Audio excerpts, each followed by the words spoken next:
tiempo. Así que vamos igualmente a hablar hoy de Zacarías, este libro profético. Muchas cosas de las que allí dicen se cumplieron, otras tienen que ver con sueños que tuvieron los profetas y que el Señor se encargó de alguna forma explicar en su palabra. Y después está lo otro, ¿no? El Espíritu Santo nos revela, nos muestra que no por nada está escrito. Se le ocurrió al Señor un día hacerle tener un sueño a Zacarías y lo quiso contar. No, no es así. Dios no llena hojas, no llena renglones, nada más que para que queden ahí, sino para que nos sirvan de alguna forma, como una bendición. Y siempre encontraremos que de donde menos esperamos, digo, de la Biblia, de los libros menos conocidos o menos leídos, para decirlo más claro, mejor, podemos sacar para nuestros tiempos también una bendición. En el libro justamente de Zacarías, el profeta de Dios, en el capítulo 4 y en el verso 7 dice la palabra del Señor: ¿Quién eres tú, gran monte, delante de Zorobabel? Serás reducido a llanura. Él sacará la primera piedra entre aclamaciones de qué bella es.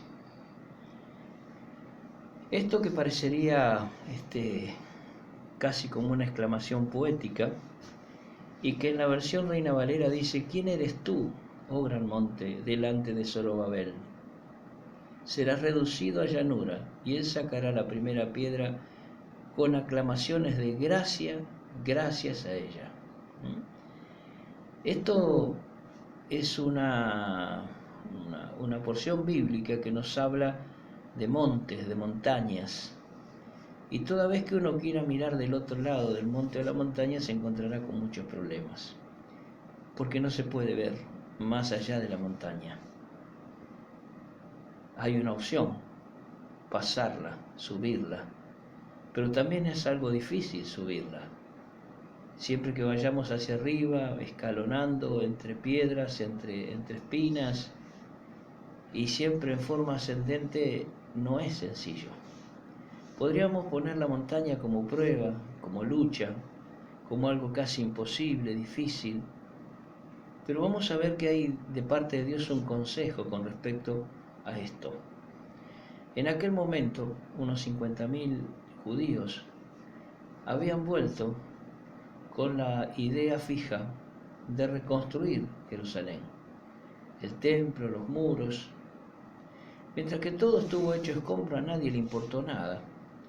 Pero cuando apareció alguien que quiso reconstruir, que tuvo una mente puesta en lo que tiene que ver con la edificación, y en lo espiritual lo mismo, a veces hay gente que está hecha a pedazos, y cuando se empieza a trabajar para recuperarlo espiritualmente, aquellos que se quejaban de esa persona por su conducta, por sus borracheras, por su maltrato a la gente, por su mal carácter, de pronto todo ese muro, todas esas circunstancias se disipan cuando reconoce a Cristo. Y he conocido casos de mujeres que, mientras que su esposo iba al boliche, se habían acostumbrado que entre tal y tal hora él no iba a estar, porque iba a estar disfrutando con sus amigos un trago, un juego de chinchón. Y de pronto esa persona, tocada por el Señor, cambia su vida y decide ir a la iglesia. Y entonces ella se pone como una carga, como si sacar los escombros de los cuales estaba tan acostumbrado a mirar fuera algo tan malo. Acá había gente que estaba enojada porque los judíos querían reconstruir. Los judíos querían volver otra vez a darle a Jerusalén una apariencia parecida a la que tenía en otros tiempos. Y entonces nos vemos con que en esta visión que Dios le da a Zacarías, la montaña, que es una ilustración de una especie de barrera o de obstáculo, hace que podemos preguntarnos: ¿acaso ahora qué nos puede enseñar esto para estos tiempos? Los judíos en realidad habían estado cautivos por su propia desobediencia, y habían obtenido un permiso por gracia de Dios, pero porque había gente que estaba orando. Y ahí aparece el otro problema. Por eso acá la expresión de gracia, como un grito de júbilo, porque hubo personas que estuvieron clamando, estuvieron orando y estuvieron intercediendo.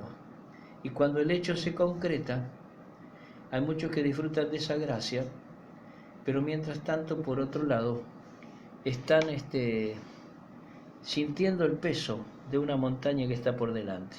Zorobabel en este caso era líder de Judá, y el grupo de judíos que le había acompañado y que habían sido liberados de Babilonia y habían vuelto allí a Jerusalén, habían comenzado ya a reconstruir los muros del templo, pero fueron atacados por estos vecinos hostiles. Esta montaña, algo complicado, algo que hizo que el trabajo se frenara, que hubiera que trabajar por un lado con la herramienta de construcción y por el otro lado con una espada, como una especie de ir hacia adelante, pero sin descuidar la defensa, ir al ataque, pero sin descuidar la defensa.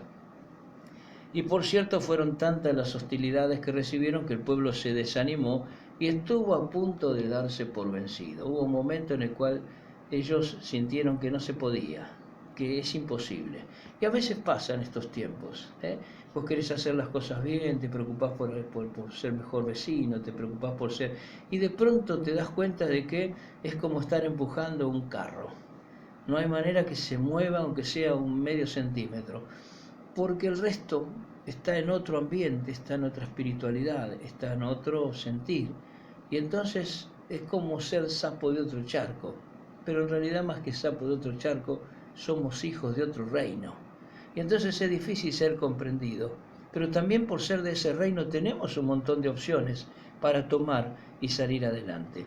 En el versículo 6, la palabra del Señor nos dice, entonces siguió diciendo esta palabra de Jehová para Zorobabel, no con ejército ni con fuerza, sino con mi espíritu, ha dicho Jehová de los ejércitos. ¿Quién eres tú, monte? ¿Quién eres tú, montaña? ¿Quién eres tu problema para enfrentarte a Dios? A Dios, sí, porque el Espíritu Santo es Dios. ¿Qué venís a... ¿Qué conclusiones estás sacando de que nos vas a ganar y desanimar y destruir? ¿Saben qué dice la Biblia con respecto a la montaña?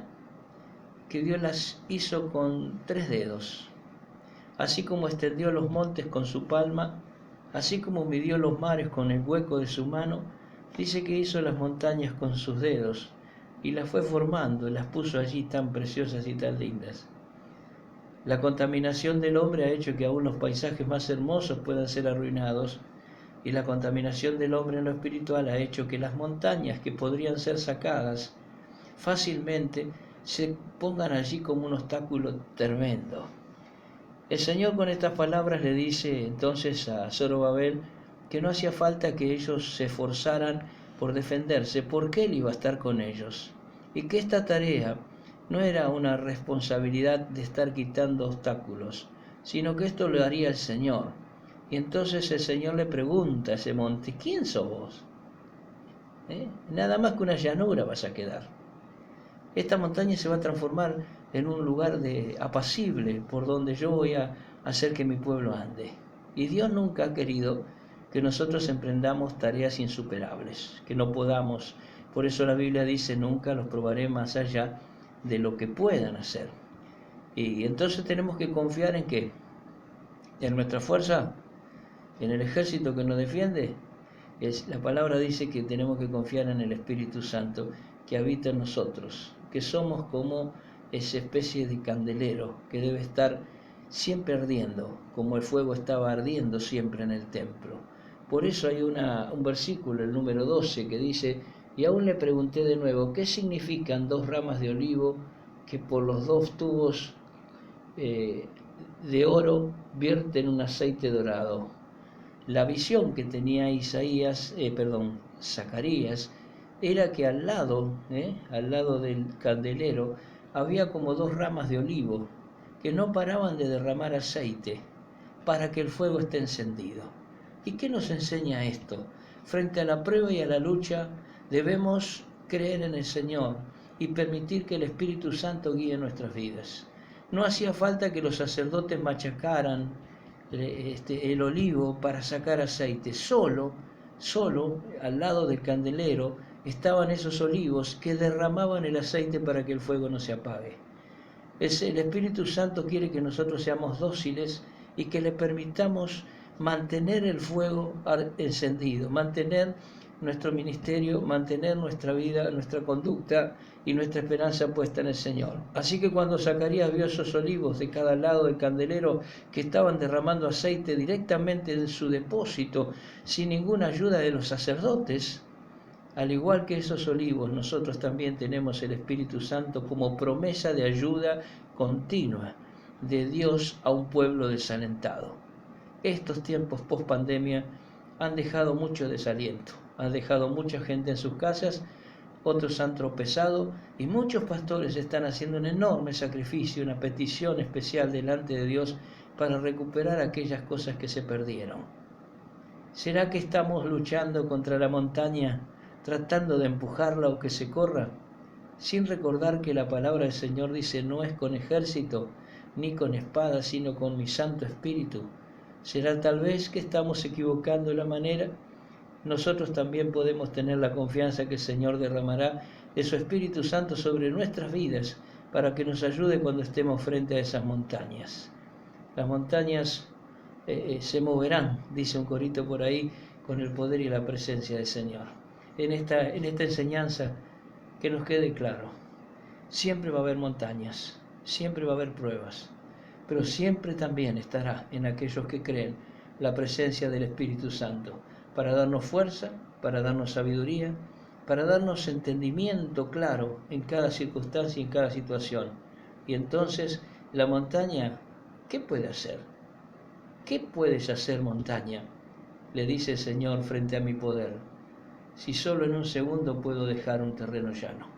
Así es, entonces, estos tiempos también son difíciles, hay muchas montañas, a veces nos sentimos rodeados, pero el Señor está con nosotros y no es con fuerza, no es con ejército, sino con su Espíritu Santo que saldremos adelante en estos tiempos complicados. Dios los bendiga.